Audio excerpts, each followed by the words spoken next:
Hello everyone, today I will show you how to make text font smaller in PDF using Adobe Acrobat Pro DC. Open your PDF file and select Tools option. Click on this Edit PDF option.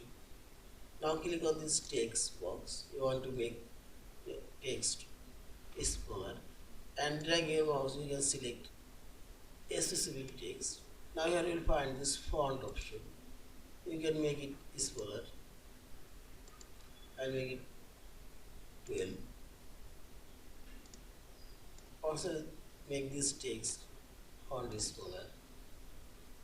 Make it 10 and see this. Also you can increase. See this. Also make this text font smaller.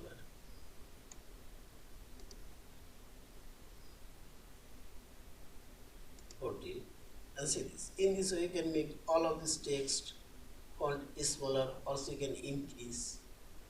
Yeah. Thank you for watching. Please subscribe, like, share and comments.